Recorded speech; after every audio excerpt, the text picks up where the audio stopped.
Antes de mais nada, a gente tem que falar que a FIGO, em 2011, me parece, ela fez uma nova classificação usando um método mnemônico, né? Aquele anagrama conhecido como Palm-Coin, né? Sim.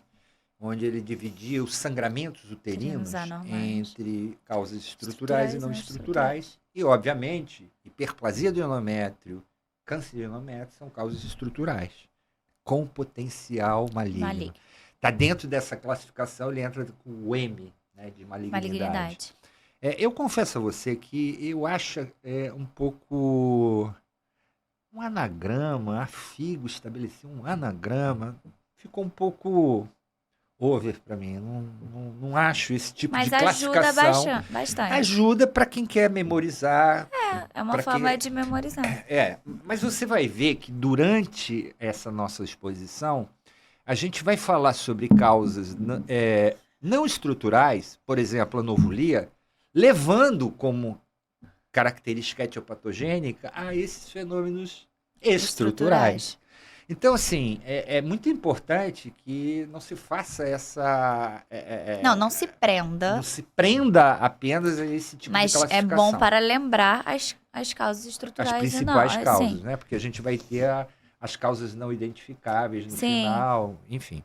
Mas nós vamos falar então sobre hiperplasias, principalmente a hiperplasia atípica do endométrio, e vamos falar na sequência um pouco sobre câncer de endométrio. Sem entrar muito em detalhe da oncologia, porque fica uma aula um pouco maçante, aqui é um bate-papo, e a gente vai trazer as principais pílulas, né, desse assunto, né?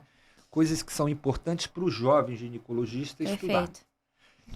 Você sabe que existem 3 grandes sintomas da nossa especialidade, né? Tumor, corrimento e o último deles, o sangramento. É o carro-chefe da nossa especialidade, são essas 3 queixas, né?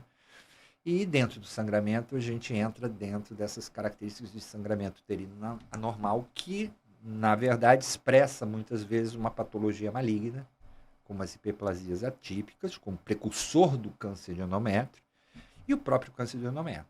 Pode passar o próximo, Bruno. Então a gente vai falar aqui rapidamente sobre alguns aspectos epidemiológicos, né? Quando a gente fala epidemiológico... Isso é muito legal para o residente botar na caixinha. Acho que teve um podcast que a gente fez. Sim.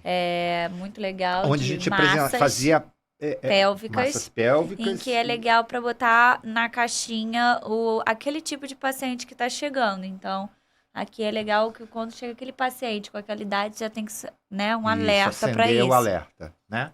Então, na verdade, toda vez que a gente recebe um cliente no consultório e pergunta a sua idade, já vai botando uma caixinha. A gente está fazendo testes epidemiológicos, né? A gente já está separando determinadas patologias, enfim. Mesmo que ele não venha a apresentar alguma queixa específica, a gente já vai definindo grupos de doenças que podem eventualmente estar presentes, né, na queixa daquele paciente. Então, a idade é um aspecto epidemiológico importante para esse tipo de alteração, sangramento uterino anormal. A gente sabe que o momento de maior incidência desses fenômenos neoplásicos com potencial maligno ocorre no período de anovulia, né? A anovulia natural da mulher, não naquela na menarca, mas sim da menopausa, né? Do climatério. Então é onde a gente vai encontrar o maior ponto de incidência dessas doenças, tanto da hiperplasia quanto do câncer de endométrio e a sua manifestação clínica mais importante, que é o sangramento. Né? Não é dor, não é qualquer outro sintoma, e sim o sangramento. Você sabe como é que era chamado sangramento do câncer de endométrio pelos antigos ginecologistas? Tem ideia? Acho que você já me falou.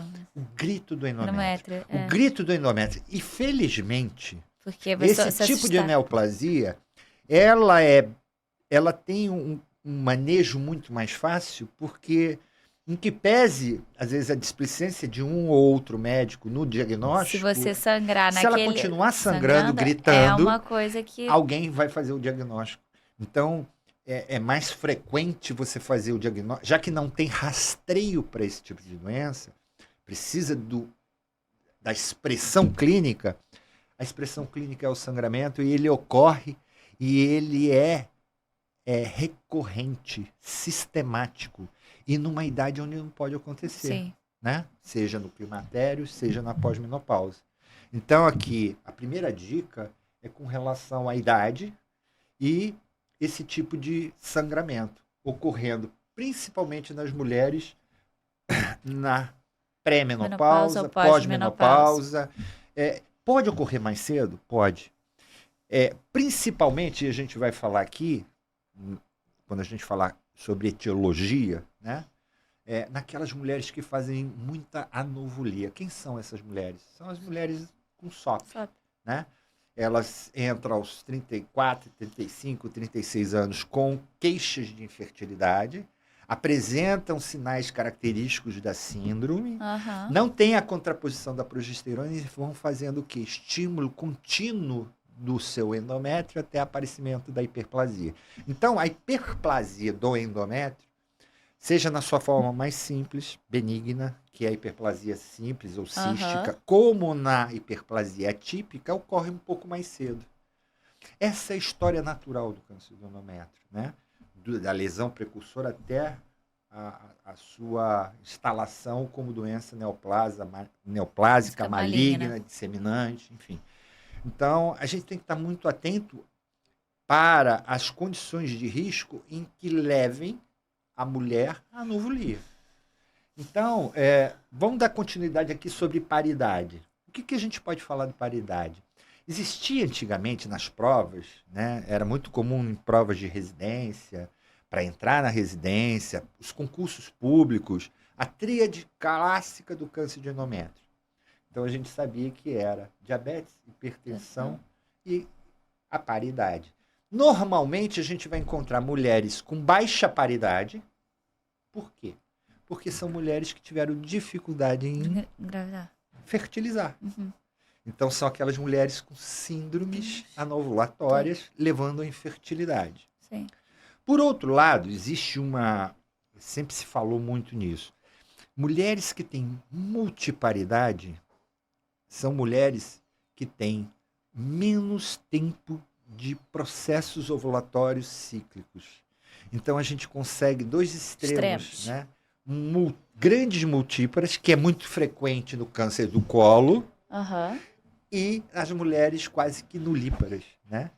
Pela baixa fertilidade decorrente de processo anovulatório, né? Como condição principal da sua não gestação.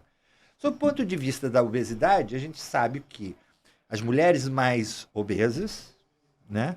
Elas convertem, né? Tem dificuldade naquela conversão, estrogênio, androgênio. Então, você tem todo um fenômeno cíclico. É uma síndrome metabólica. Síndrome metabólica levando à anovulia. Isso. Né?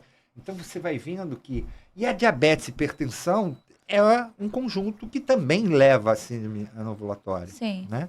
Então, a gente começa a ver que o principal fator gerador da lesão estrutural, que é a hiperplasia ou câncer de endométrio, é uma anovulia. E essa anovulia deve ser compreendida como ação estrogênica continuada sem contraposição de progesterona. Sim. É bem simples. A gente não precisa entrar em detalhe aqui de síndrome de ovário policístico, mas a gente só tem que entender que essa mulher não cicla com a progesterona.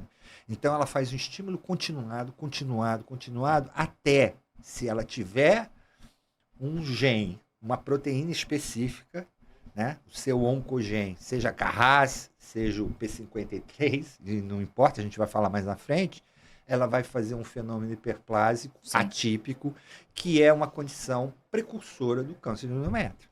E aí a gente tem instalada a hiperplasia atípica do endométrio. Pode passar o próximo, Bruno.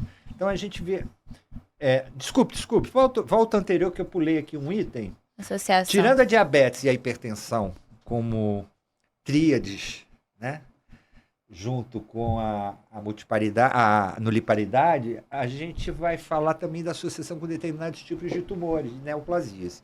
E aí, para quem quiser, a gente vai deixar descrito aqui no nosso vídeo a síndrome de Lynch 2. Né? Não vamos entrar em detalhe aqui, porque não faz parte do nosso bate-papo.